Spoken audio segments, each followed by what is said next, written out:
Mais alors, du coup, quel est l'intérêt du GIEC, du groupe donc, qui rédige ces rapports, pas les rapports, pardon, les conclusions?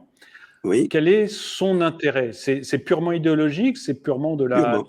religion ou il y a un autre intérêt? C'est une religion. C'est une religion qui a des similitudes, vous savez, avec les religions traditionnelles. Dans les religions traditionnelles, vous aviez le paradis, tout allait bien. L'homme est arrivé, ben, il a péché. Et puis ensuite, il faut que l'homme se repente. Et s'il ne se repent pas, il ira en enfer. Mais c'est exactement la même chose. Avant l'homme, la nature, la planète allait très bien. L'homme a dégradé la planète, notamment en utilisant les énergies fossiles. Il faut qu'il se repente. Et s'il ne se repent pas, c'est la Terre qui devient l'enfer. Vous avez un parallélisme absolument total. Et alors, le plus curieux, c'est que vous avez énormément, dans les postes clés, vous avez beaucoup d'anciens religieux, des jésuites, des dominicains qui ont changé de religion et qui sont passés à la religion écologiste. Et puis, vous avez un exemple qui va tout au sommet.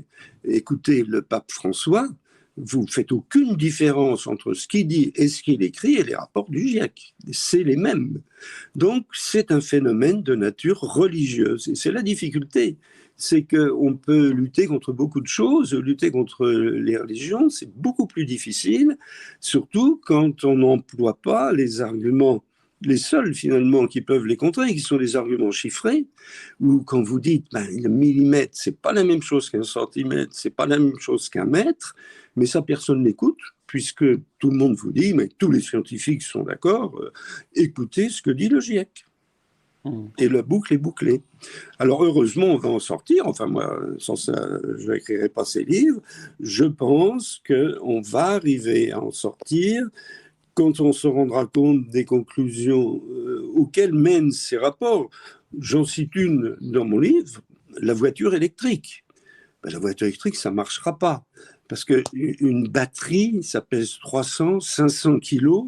On n'a pas les matériaux pour les faire. Ça vous conduit à quelques 300 kilomètres si vous roulez lentement. Si vous allez sur autoroute et que vous avez un peu de vent de face, avec une voiture électrique, vous ferez 100 kilomètres ou 150, mais pas plus. Donc, ça va s'effondrer, cette espèce, comment dirais-je, de mythe dans lequel nous sommes, ça s'effondrera. Mais ça nous coûtera très, très cher d'ici là. Et surtout, ça coûtera très cher aux pays pauvres, parce qu'on leur interdit, par exemple, de construire des centrales à charbon pour avoir de l'électricité. Et ils ont besoin d'électricité, ne serait-ce que pour sauver leurs habitants. D'accord. Très bien. Alors, peut-être une dernière question, parce que, donc j'ai bien compris l'idée que le GIEC est un groupe religieux, je n'irai pas jusqu'à dire religieux, mais voilà, qui a une croyance et qui s'appuie sur une croyance et pas sur des faits tangibles et réels. Et qui n'est pas composé d'experts. Il y en a quelques-uns, mais majoritairement, c'est des représentants diplomatiques des 195 pays de la planète. Et encore une fois, ce ne sont pas des scientifiques, contrairement au titre mensonger parce que c'est amusant, j'ai regardé le titre français, c'est groupe d'experts.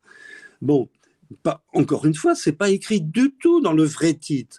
Et puis j'ai regardé les traductions en espagnol, en russe, en arabe, non, ça j'ai pas pu voir. Mais dans toutes les langues que j'ai pu voir, ils ont mis le mot expert, alors qu'il n'est pas un groupe d'experts.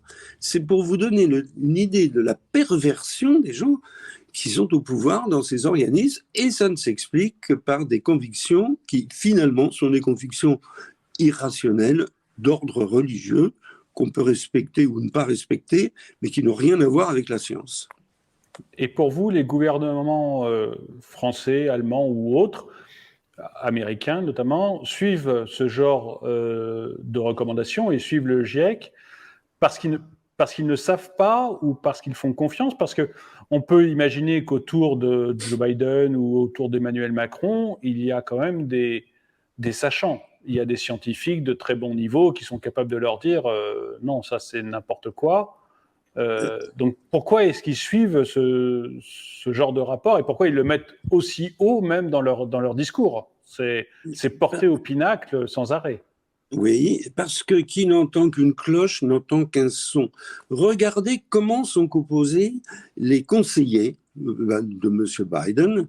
Ce n'était pas la même chose de M. Trump, hein, mais de M.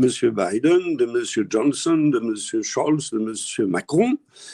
Il y a une chasse aux sorcières que vous ne pouvez pas imaginer. Personnellement, moi, je peux leur écrire, je peux leur demander qu'ils m'écoutent. Il n'y a aucune chance que je reçoive une réponse. Tout est verrouillé. Il y a uniquement dans tous ces groupes qui regroupent des centaines de personnes, des gens qui sont convaincus par cette croyance de nature religieuse. Et si vous avez un moyen de me faire rentrer dans ces groupes, je suis tout à fait partant. Mais je ne reçois même pas de réponse quand j'envoie une lettre. Et il y a des prix Nobel qui sont exactement dans la même situation. C'est tout à fait extraordinaire.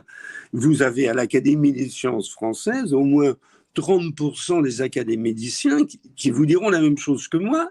Ils ne sont pas audibles. Et chaque fois qu'il y a une réunion officielle, ils sont éliminés ou bien on ne parle pas de leur point de vue. C'est un mécanisme qui a été verrouillé.